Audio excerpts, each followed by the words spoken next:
My dad's a senior manager at a big company. You're way out of your league. The room began to buzz with murmurs. It was our high school reunion, and everyone was reminiscing about the good old days. Laughter filled the air as we talked about work, marriage, and even our favorite hobbies. The atmosphere was light, and it felt just like our high school days. But then, James's comment shattered the peaceful mood. I stepped forward to give James a final warning. His self-centered attitude hadn't changed one bit. I thought he'd have matured after dealing with life's hardships as an adult, but I was the fool for thinking so. Up until now, I had held back from stooping to James's level, knowing it was childish. But not anymore. As an adult, I could now confront James from a position I had earned. Why don't you call your dad and all the executives? My voice, firm and unfamiliar even to me, caused our old friends to fall silent. Shall we cancel the overseas project we've been working on with your company? My name is Jason. After graduating college, I moved out and have been living alone ever since. I'm married to my job, a sad reality for a few years now. I'm 45, single, and without a girlfriend. Most of my co-workers are men, and they try to cheer me up, saying, "You're still young. Don't worry." But instead of their pity, I just wish someone would introduce me to a nice woman. Today is our high school reunion at a hotel. It's a Sunday, and I had planned to hit the salon to freshen up beforehand, but when my work phone rang, I gave up on that idea. Crap! I sighed after reading the email, and in the end, I arrived late to the reunion. People teased me for being late as I walked in. I apologized and adjusted my suit, which was in disarray because of my running. Rough day? Did you run here from the office? Sarah Parker handed me a glass of water as she said this. I gulped it down, finally catching my breath. Thanks, Sarah. You're as attentive as ever, President Parker. What are you talking about? And look, your tie's crooked. She fixed my tie, like she was fussing over a younger brother who couldn't dress himself. I felt a little embarrassed and joked around. Big sis, I can tie my own tie. Should I just tighten it and strangle you a little? Just kidding, I'm sorry. The group burst into laughter. This kind of playful banter had always been our class's trademark. Sarah was a brilliant student council president back in the day.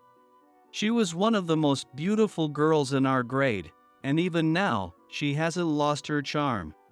Just as we were enjoying the friendly atmosphere, a voice I wished I could forget cut through the room. No wonder it's loud here, you are here. Honestly, I didn't think you'd have the guts to come. I figured James would be here, but I didn't expect him to start something the moment I arrived. Long time no see, James. Man, you look pretty worn out, Jason. Big reunion, and you're still stuck at work, huh? Yeah, the project I'm working on ran into some issues. Trying to show off like you're some big shot? If you were really any good at your job, you wouldn't be stuck working on the weekend. James sneered and looked to his little posse for approval. He talked as if I was responsible for the project's problems. I wanted to say something back, but it would be wild to ruin the mood, so I just laughed. But that only seemed to rile James up more. Pathetic. Just another pawn, working like a dog. You'll never walk the elite path like me. You'll always be stuck taking orders. He kept laughing, though it was unclear what was so funny. Even his followers were looking uncomfortable. I sighed quietly. James's inability to read the room hadn't changed a bit. Oh yeah, Sarah's here today, isn't she? James shifted his attention to her. Sarah's slender shoulders tensed. Everyone knew that back in high school, James had relentlessly pursued her. He'd asked her out several times, but she turned him down each time. With his good looks, James probably had never experienced rejection from women. That's why he couldn't forgive Sarah for turning him down. Unable to let it go, he'd even used his money and influence to drive away any men who showed interest in Sarah. So, Sarah, I hear you got married. Huh? Wait, really? You never told me. I blurted, surprised by the news. I hadn't known Sarah had gotten married. We'd been friends since elementary school, so I just assumed she would have told me. Or was that my own arrogance? But Sarah looked incredibly uncomfortable. How do you know that? My friend knows him too. Small world, huh? James smirked with a knowing grin, and sensing something off, I glanced at Sarah. She was glaring at him, her brows furrowed. And yeah, I know about the divorce too. Sarah's face twisted in sadness. Seeing that, I decided to step in. What's the deal, James? You still have feelings for Sarah? After all those rejections, I gotta say, you're more persistent than I thought. I casually moved in front of Sarah, and I felt her lightly tug on my sleeve. Who rejected me? I've never been rejected. You're an idiot for believing her lies. Her ex left her because they couldn't have kids. He moved on. And boom, his new woman got pregnant right away. No use for a woman who can't have children, so she got tossed aside. James. There are some things you just don't say. I yelled, my voice filled with anger. Even some of the women in the group scolded him, but James just smirked, unfazed. I didn't care if he insulted me. But I couldn't tolerate him mocking Sarah like that. I didn't want to start a fight here, but James's words were filled with so much venom that I couldn't hold back anymore. I took a step toward him, but Sarah, standing behind me, pulled me back. When I turned to look at her, she had tears welling in her eyes, and she shook her head slowly. It's the truth, so there's no point in getting angry. Just the fact that you're upset for me is enough. I'm okay. Sarah dabbed at the tears that were on the verge of falling with a handkerchief. Seeing her like that, I didn't know where to channel my anger. I've always been weak when Sarah cries. Normally so strong and composed, she never let herself cry in front of others. When things got tough and she needed to cry, she'd sneak up to the roof and cry in a quiet corner. I knew that, but all I could do was watch from afar, unable to do anything for her. Once I was sure she had stopped crying, I'd hand her a handkerchief, and she'd blow her nose into it with a big grin, laughing as if to cheer me up instead. That's just the kind of kind-hearted person she is. I'm sorry I didn't tell you sooner. Do you need another handkerchief? Only if you don't mind it getting covered in snot. Even in a moment like this, Sarah could sense my unease and try to lift my spirits. She really was a kind-hearted woman. Just then, something cold splashed across my face. A few people gasped in surprise. I looked down and saw my suit stained with red wine. Jason. Quite the move you pulled there. You were ignoring me and getting all cozy with her, James sneered. I quickly glanced at Sarah to make sure nothing had spilled on her, relieved to see she was still dry. The crowd started to grow, and the area became more restless than before. I'll buy you a new suit later. Something way nicer than that boring one you're wearing. I guess you're still just a lowly employee, huh? I looked down at my stained suit. It was a custom-made piece, far more expensive than any off-the-rack suit. Not only was James terrible at reading the room, but he clearly had no eye for quality either. He always boasted about his designer suits, but they honestly didn't suit him at all. His bright, flashy outfit looked like a desperate attempt to look young. I don't care about a suit. What's shocking is just how rude you've become. Spare me the poor man's pride.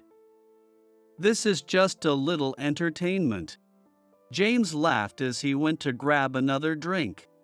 Jason, are you okay? Sarah, who had stopped crying, was now trying her best to dry off my wet suit. Some of the other girls helped too, but my white shirt was probably ruined beyond saving. I wasn't sure how clean my suit would be with dry cleaning.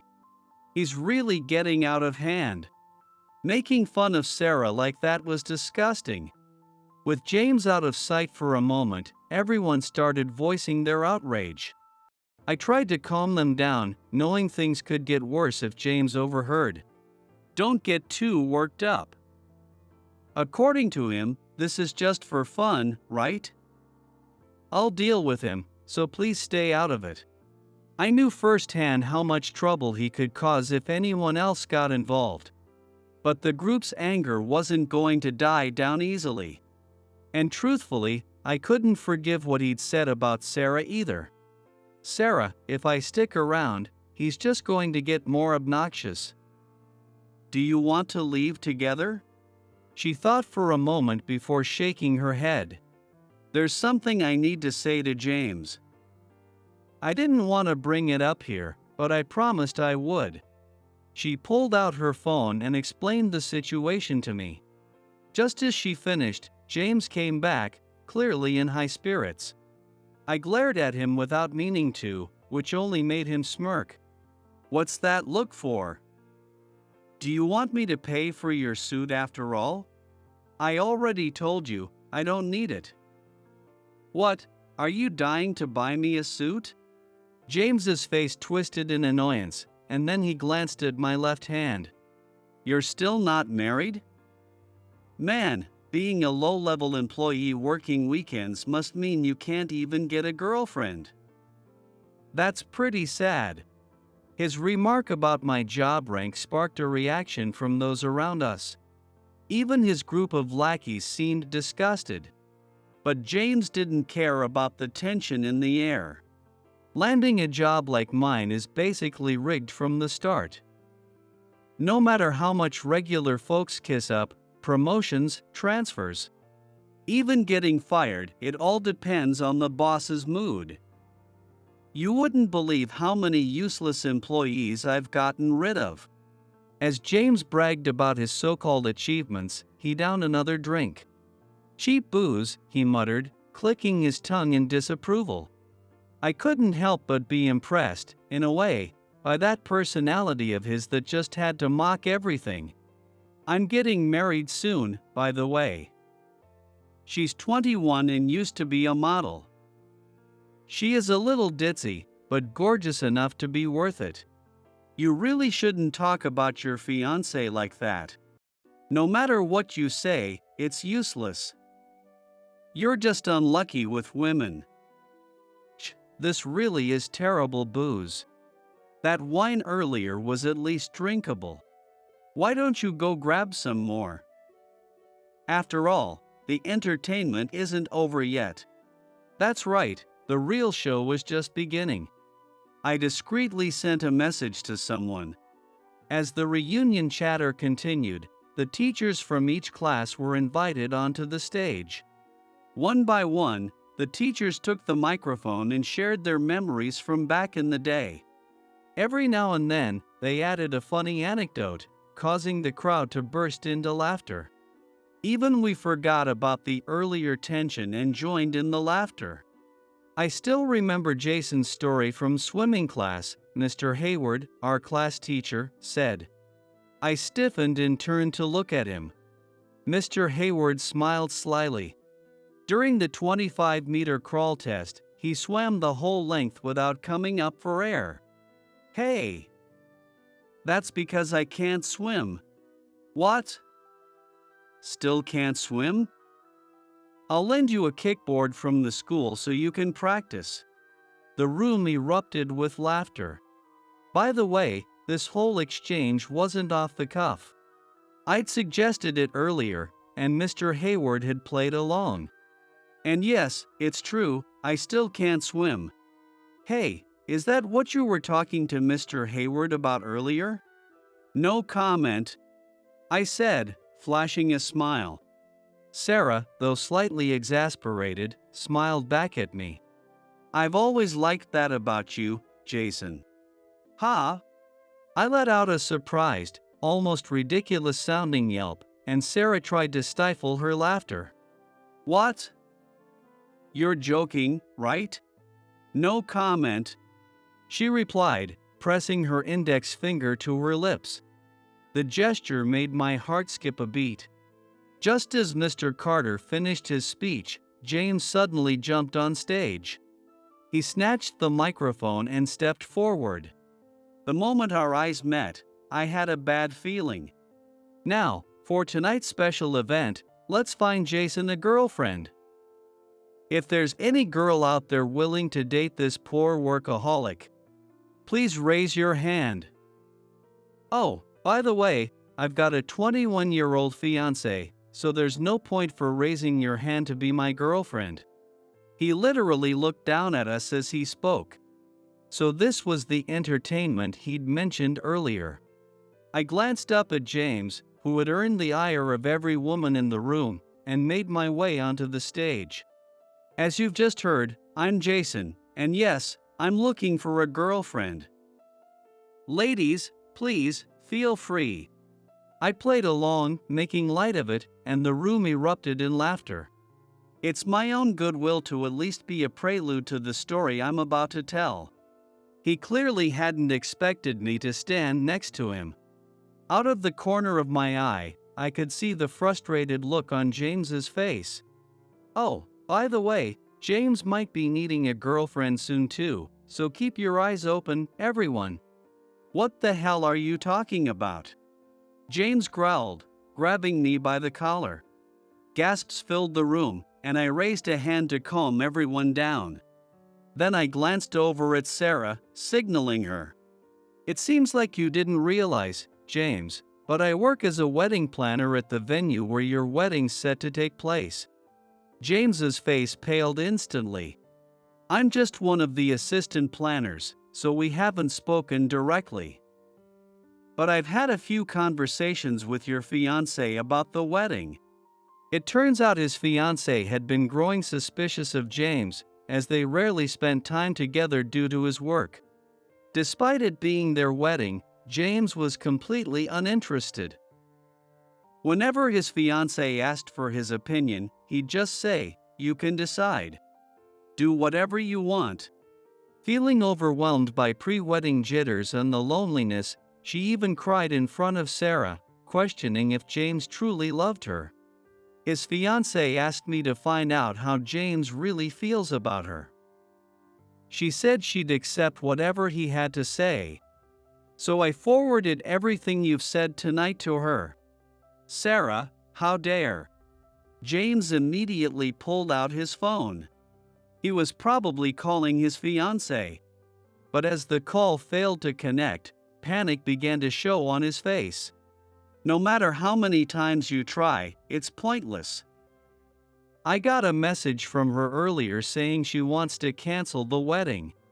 James slammed his phone to the floor, glaring at Sarah with a furious expression. It looks like your engagement fell through, James. Wanna join me in the dating scene? He shoved me hard, causing me to stumble. The teachers moved to stop James, but I couldn't let him cause any harm to them. I shook my head, signaling them to stay back, and faced James head on. James apologized to Sarah. What? She's the one who should apologize. She ruined my wedding. That woman was just after my money, so I don't want her anyway. He was always like this. James believed that flashing his wealth could make anyone do whatever he wanted. And after that, he would always follow it up with, "My dad's a senior manager at a big company." He never realized how much those words devalued his own worth. The successful one was his father, not him. James lived a privileged life thanks to his father, but he took it for granted. After today, I was done with him. I swore that to myself. Earlier, you bragged about firing all those useless employees, right? What about it? Do you really think those employees were incompetent? And are you even in a position to make those decisions? James faltered, unsure of how to respond. Just as I thought. James wasn't even close to having that kind of authority. He was only an assistant manager. There's no way he could handle something as serious as staffing decisions.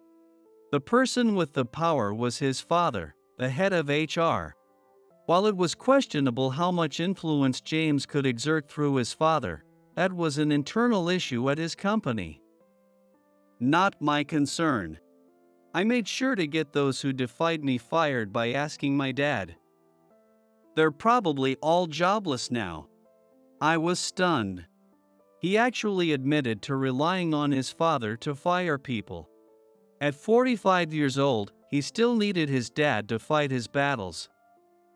It was embarrassing just to witness. I couldn't help but feel sorry for anyone working under someone like him. Jason, you'd better watch your mouth, too. And what are you going to do about it? My dad's a senior manager at a major company.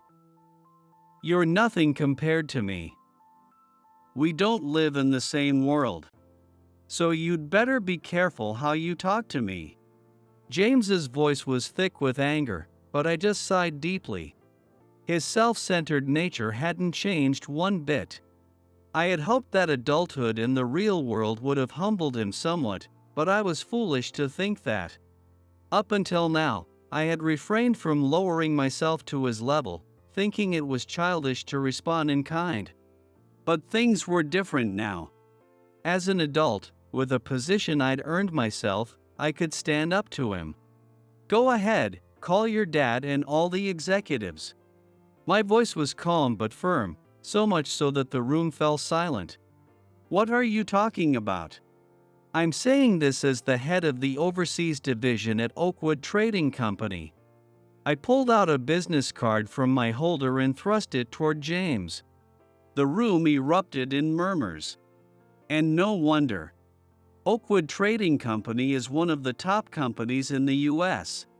Including its subsidiaries, the group has a total of 20,000 employees. It's a name everyone recognizes. Jason, did you get another promotion? Your dad must be proud. It just worked out that way. My dad wants me to take over as CEO soon, but I'm still not ready. That's right, I'm the son of the CEO of Oakwood Trading Company. Our company operates as a family business, with my father as the CEO and my grandfather as the chairman. I've been groomed as the next CEO, studying business management for years. Originally, I was supposed to work directly under my father as his assistant. But I insisted on making my own achievements.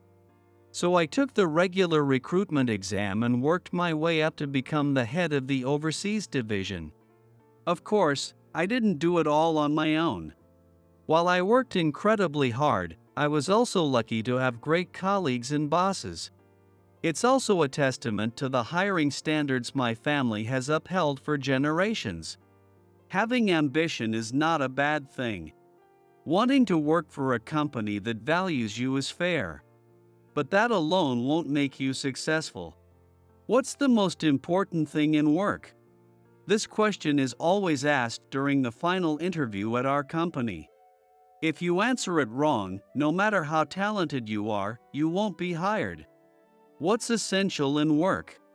In the end, it all comes down to trust between people. Without trust, you can't achieve top performance in anything.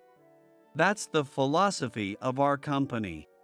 Wait, Jason's the heir to that Oakwood Trading Company? Sarah, did you know about this? Yeah, we've known each other since elementary school. Yes, Sarah, my only friend since elementary school, knew about it. Or rather, she figured it out on her own. She was the only one who noticed my SP, mistook them for stalkers, and called the police. She even pulled the fire alarm and shouted for help. My father rushed to the police station as my legal guardian, while the useless bodyguards were reported by a grade schooler. And Sarah thought she was protecting me. I still vividly remember that day. I glanced at James. His mouth was hanging open as if he wanted to say something, but no words came out. Deciding that the entertainment had gone on long enough, I stepped down from the stage. By now, the company crisis should have been handled. I checked my watch, debating whether to leave. This can't be real. It's all lies. James's face was red with anger as he shouted, and I was beyond exasperated. It doesn't matter if you believe it or not. But a notification chimed on my phone, and I frowned, sensing something bad. The message confirmed my suspicion, and I clicked my tongue in annoyance. I was annoyed that he had done something foolish.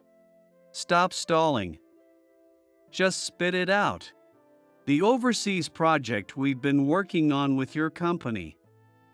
Shall we cancel it and start from scratch? My sudden shift in tone left James speechless. The reason I was late to the reunion was because confidential information from the joint project with James's company had leaked.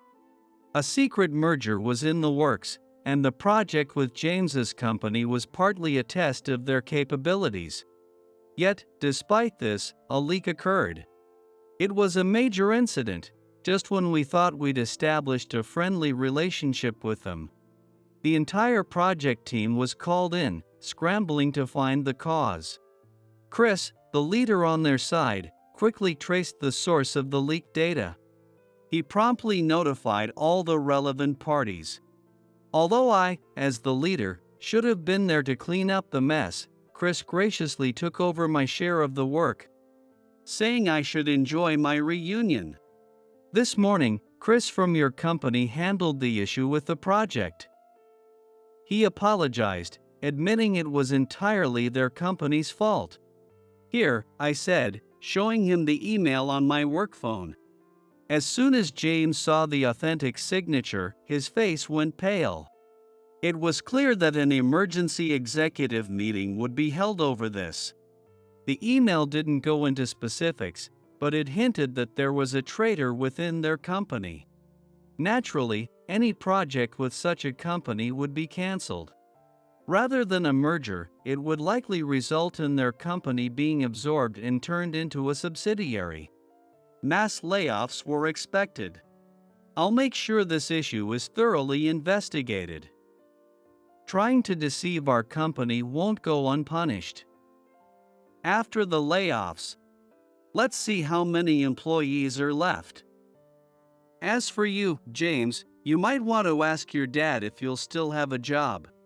James didn't even bother with a parting remark, storming out of the hall with wide strides.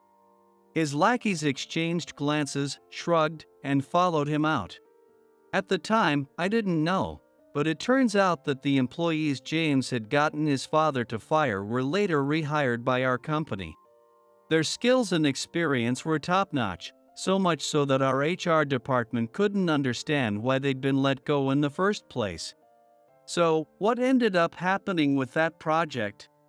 A few days after that disastrous reunion, I invited Sarah out for dinner. Surprisingly, she had been living close to my apartment all this time.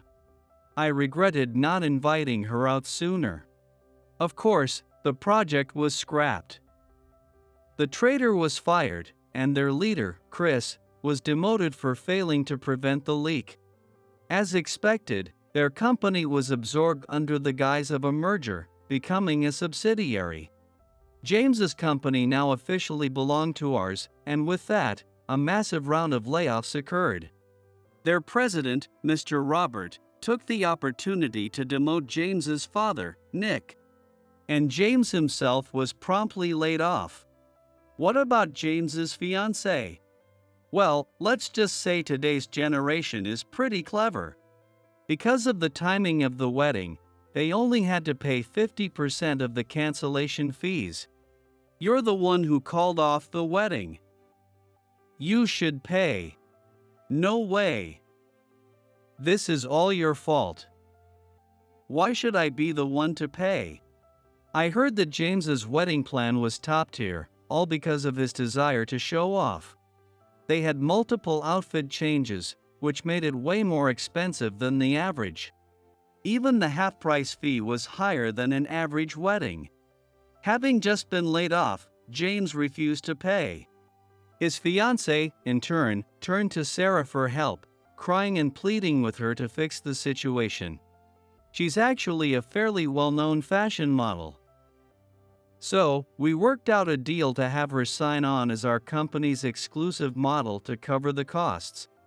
Women can be scary, I said with a chuckle. Sarah grinned. Watch out, Jason. You don't want to get tangled up with the wrong woman. One troublesome woman is enough for me, thanks. Well, how about getting tangled up with this troublesome woman? I stared at Sarah, wide-eyed. Once her words sank in, I could feel my face turning red. As for James, after being laid off, he managed to get a mid-level job at a small company. There, he was treated just like his younger co-workers. Of course, his pride couldn't handle it, but his father was no longer around to protect him. Apparently, James's boss is a tough woman, and it seems like he's getting pushed hard every day. I've met her a few times, and I remember she had quite a strong personality. Whether James can survive or not, that's something he'll have to figure out on his own. Meanwhile, Sarah is sitting next to me, watching TV. Since then, we've gotten really close, and before I knew it, we were meeting up at least once a week. Isn't this basically dating? When I asked her that directly, she made an incredibly annoyed face. I'd never seen that expression before, and to this day, I still can't quite define what we are. A weird face. Couldn't you have found a better way to describe it? A weird face is a weird face, Sarah said unapologetically. I was a bit irritated, wondering who she thought was to blame for that. If you keep hanging out with me like this, you won't find a boyfriend, let alone get remarried. Then, once again, Sarah gave me that same disgusted look, like she just stepped in dog poop. You know, Jason, you've always been like this. Even when a girl is clearly showing interest, you never notice. When did that ever happen to me? See? You still don't get it. I'm giving you all these signals, and you're talking about other guys? That's when it finally hit me. Sarah, I've liked you for a long time. You're so late, silly. We quietly leaned in closer to each other.